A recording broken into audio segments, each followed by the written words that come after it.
You've likely seen my next guest in HBO's critically acclaimed series, The Deuce, which also stars Maggie Gyllenhaal. She is Sepideh Moafi. The Deuce, by the way, is a gritty series about yesteryear's Times Square and New York's prostitutes, pimps, and the emergence of the legalized porn industry. In this, its final season, the series is set between the years 1984 and 85, when the AIDS crisis is blowing up and Times Square is starting to undergo major transformation. Sepideh is an actress who brings her real-life experiences as an Iranian immigrant to her acting and her advocacy, which we'll talk about very soon.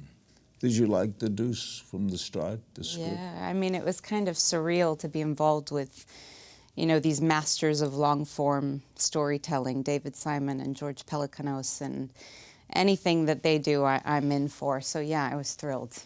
Now you play Loretta, a Puerto Rican sex worker, right? That's right, sex worker turned activist.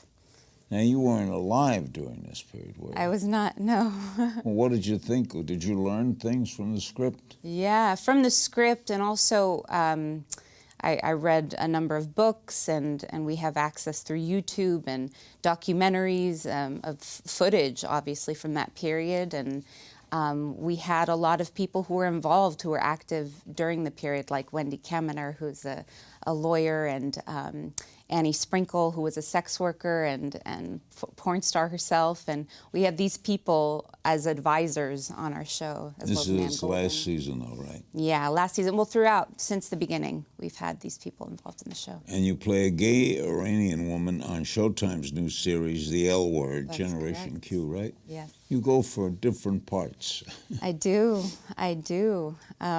It's important to me. I think that we all have these characters in us, and we're all more similar than we are. We're going to take a look at your acting from The Deuce. Want to set the clip up?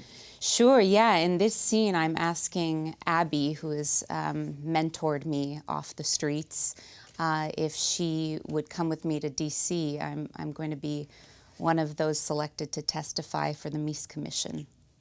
Okay, let's watch this scene from The Deuce. It's to go down to Washington for those porn hearings. I'm going to testify. They're looking for ex-hookers and porn people to tell their stories, and shit, I got a story, don't I? I didn't even ask. Why tell me? Because you should come with me. Stop.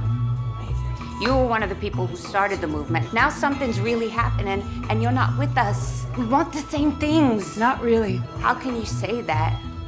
How can I say that? How can you? You're about to take something that was supposed to be a campaign about awareness and consciousness raising and hand it over to Reagan and Meese and Phyllis Schlafly. You're being used by extremists. I knew those three people. I'm not surprised. And Ed Meese is still around. In fact, he's getting a Presidential Medal of Freedom. That's right. What do you make of that? You know, what's kind of a trip about the whole thing is, well, I'll say this. When we started shooting first season, it was set in the early 70s, 71, 72, and this was during the presidential campaign, right? Yep. And a lot of Donald Trump's remarks about women and grabbing women in inappropriate places was a reflection kind of for us and how times really haven't changed in certain ways, you know, because we're on set working on the show about misogyny, about the commodification of sex, and somebody who's up for office is talking about women in a similar way that the pimps would talk about their women. How did you get involved in global displacement and international rescues? Yeah, so I'm involved. I work closely with the International Rescue Committee, which is a leading agency for refugee resettlement in the United States, and they work all around the world, 40 different countries, 26 different states in the United States.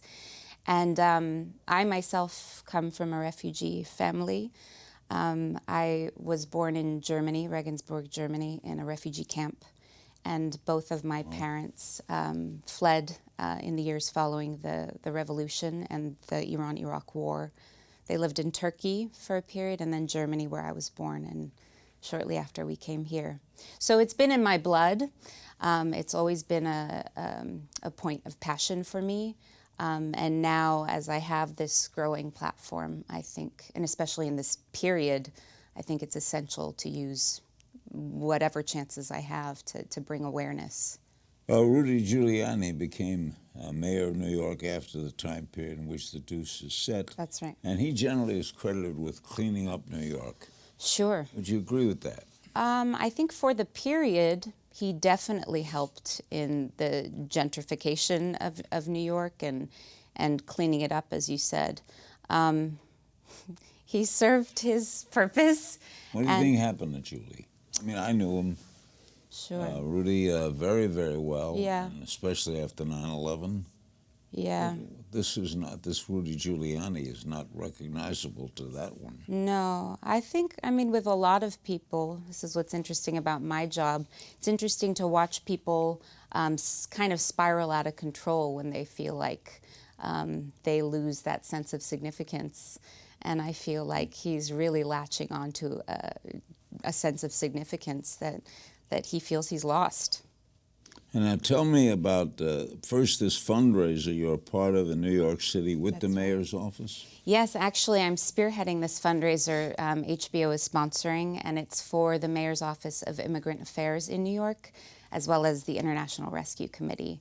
And it's the goal is to celebrate these cultures, these heritages, and the diversity of the refugee community. And we see so many images of these people and the tragic situations they're in. And the goal is to destigmatize and focus on the joy and celebration and beauty and the humanity. I guess then that the current mayor of New York is someone to your liking. Well, sure. He's been quite effective. And the Mayor's Office of Immigrant Affairs is doing an incredible job integrating and fighting for immigrants. You ever go back to Germany? To Germany, no. The plan is to go to Germany. I've been all over Eastern Europe and Western Europe, and I've only had a couple layovers in Germany. But I did go to Iran in 2002 for the first time, and it's making me emotional thinking about it right now. Because? Because for many reasons. This was the family, or this was the country that my family came from. It made me understand them so much more. The intention was never to stay here for us. It was always to go back. And so all this toxic rhetoric and propaganda around people coming here to steal our lives, our jobs, and everything, it's just not the case. Most of the time, people want to be home. And I felt a sense of home there as well. Thank you so much. Thank you so much. Best continued luck. Thank you. And I do want to say the fundraiser is November 17th in New York City at the Cutting Room.